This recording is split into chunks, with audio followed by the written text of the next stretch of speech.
Here's my public service announcement. You need to go out and vote. Nah, I know the election's already passed already. I'm talking about another vote. Let's get into the video.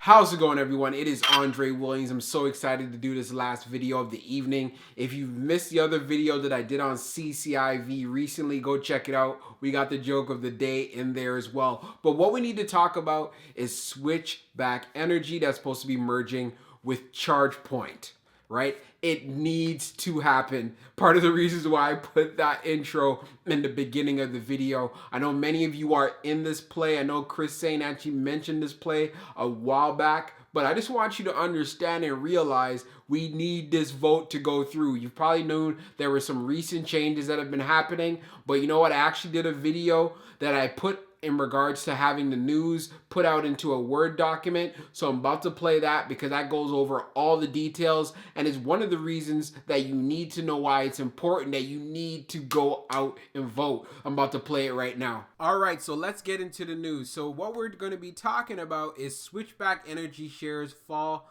on a Chargepoint SPAC merger delay. So this came from the article, and it's one of the things that we really need to look at. We pretty much knew about this play when Chris actually first brought it to us, right? But one of the things that we need to see is the potential that Switchback has and why this merger actually needs to go through. So I kind of highlighted the important points that we need to kind of take into consideration, all right? So Switchback Energy is trading lower on worries about the company's postponed shareholder vote. So you may have realized that the price actually went down in regards to the stock. So if you were going to add, you would have got it at a really good discount. It ended up being as low at $35. It was around $35 and around 50 cents. So this is actually a good area considering this was a stock that got as high as $50. And considering the amount of potential behind it, which we're going to be talking about later on, I think it's one of those things where, hey, if you needed a chance to add to your position, you could have done it today. You still have some time. It's still not too expensive. And then also, even if you probably never had a position at all, it's something that would be good to consider as well. So here it is. So the trick is, in order for Switchback stock to succeed, shareholders must approve the Chargepoint SPAC merger. So it needs to be approved, all right? Like, it's one of these things where we bought into the SPAC. If you're a shareholder, you need to come out and vote. So as a result, shares went down approximately 5% today on the concerns that Chargepoint SPAC merger may take longer to be approved than initially thought. Again, this article came out yesterday, all right? So just to get you guys aware of that. So now the next point that we need to look at. So SBE stock has votes from about 45% of its outstanding shares, either directly or via proxy. So that's what they had, 45%.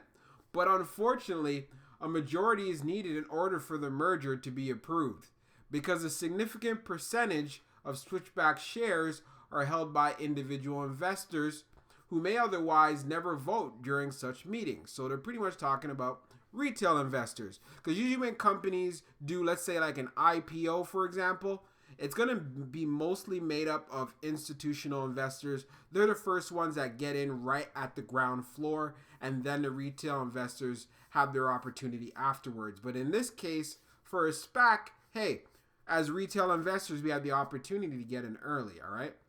So then the final thoughts of the paragraph says, because a significant percentage of Switchback shares are held by individual investors who may otherwise never vote during such meetings, this highlights a shift we're seeing today in how companies are going to need to deal with investors moving forward. And to be honest, it's true, right? A lot of times we have a lot of SPACs that have come out and so forth, a lot of retail investors, a lot of younger investors like ourselves, and we don't even realize the entire process in regards to how an actual SPAC is supposed to be completed, how a deal is supposed to go through. So being more aware and being given the news and so forth helps a lot, right? One of the funny parts about this article, they start talking about retail investors like, hey, we're no longer kids at the table. So they're saying retail investors are increasingly able to influence not only the stock prices of companies they invest in, but the strategic direction in which companies choose to go. This isn't our grandpa's stock market anymore. Wall Street analysts and big institutional money are losing their grip on the masses. Individual retail investors are investing their paychecks and making money doing so. Hey, if you want to be investing your paychecks so you can put your money inside stocks, so you can grow your wealth and so forth, hey, ain't nothing wrong with that. All right? Because I'm pretty sure all those guys on Wall Street and so forth, they're using their paychecks, right? They get paid, right? So we're doing the same thing. We're just taking advantage of the opportunity. So now, the next part says, even though that we are eager, which we are, because again, we've noticed there's been some shifts in the market, the intricacies of voting may need to be learned by a younger, more inexperienced group of investors. So we're aware of that. I don't really take this as an insult and so forth, because at the end of the day, SPACs were huge and they've had a great year, especially last year. And a lot of us don't really know that much about them. Sometimes you'll get some stuff in the mail from your brokerage, or you'll get some stuff in pretty much saying, oh, you need to do this or you need to do that. A lot of times you just ignore it. You're just like, oh, no, that's fine. Or, you know what, I'm pretty sure it'll go through. So again, it's one of those things that we need when we get the stuff in the mail, or if you get an email, give it a look. All right. So where does SBE go from here? So because of the delay, it has been rescheduled to February the 25th. Accordingly, the company is now doing everything in its power to get shareholders to vote later this month. All right. So again, we got to really come out. If you haven't voted, I suggest you vote. We need to get this deal done. I know we're all trying to make some money here. All right. So Switchback and Chargepoint are currently undertaking media campaigns to encourage shareholders to come out and vote. And I think this is important because, like I said, it's just an awareness issue. It has nothing to do with us not being mature or whatever the case may be. It's just that many of us are just not aware. We just buy the stock and we just sit on it, or we just, or whatever interest we may have, and yeah, we play the market, right? So it's one of those things where education is key, and I'm really looking forward to seeing how Switchback actually gets this to the shareholders that actually need to vote.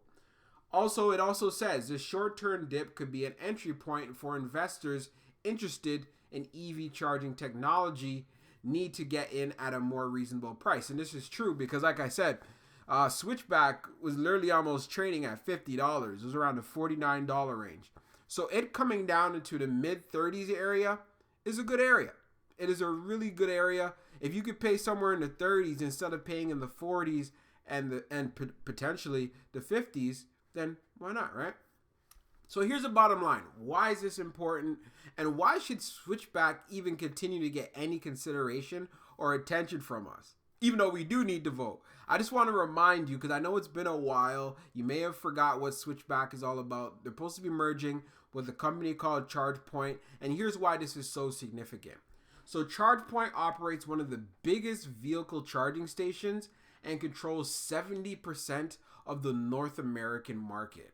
With the adoption of electric energy in homes and cars across the world, the company estimates that its shipments of charging stations will grow tenfold by 2026. This growth potential is a major reason why investors are throwing their support behind SBE and the Chargepoint merger. Like I said, this is just to remind you why you need to vote, why it's important, and so forth. Another thing that we need to look at. Prior to the deal, Switchback Energy had an impressive valuation of $1.5 billion. This number is set to spike to $2.4 billion when the merger closes. With high investor enthusiasm in the EV market, the new company will see some big gains in the year ahead. And I definitely see this. Even at the price where it's at right now and so forth, in that the high 30 range, that's actually fairly cheap considering in the next 5 years from now, it's going to be worth a lot more because there's going to be a lot more EVs also on the road. Think about it like that. The more EVs we have on the road, the more success that Chargepoint is going to have, right? Now, here's some of the numbers that we need to look at. Chargepoint reported a 2019 loss of $133 million on revenue of $147 million. While its 2020 projected revenue are expected to fall slightly to 135 million due to the COVID-19 pandemic, it projects 60% compound annual revenue growth through the next 7 years to exceed 2 billion by 2027. Again, I'm definitely going to be holding Chargepoint, aka SBE, for what it is right now, long term, because this company is going to be worth a hell of a lot more. So if you can get it at a discount, by all means, you might want to take some consideration into it. Like I always say, I'm not a financial advisor, and this isn't financial advice. So when you do invest, just know that you're doing it at your own risk, all right? Hope you guys found this helpful. We'll talk soon. So the reason why this is so important, SBE and Chargepoint, it pretty much has the KLTs. And the KLTs are what I look for in companies whenever I'm investing. I got to know the company, got to like the company, I got to trust the company. And what I see going on with Chargepoint and the years ahead in regards to, the EV adoption, it is going to be a great company, and I'm going to see a ton of growth from here to the next 5 to 10 to 15 to 20 years from now. So anyone who's a long-term investor, this is one stock I feel like you definitely need to look at. And if you're in it already, kudos to you, because there's just so much potential. There's just so much in this stock. That's why I love it so much, and why I wanted to do this video as a reminder that you go out and vote. All right? Talk to you guys tomorrow. Peace.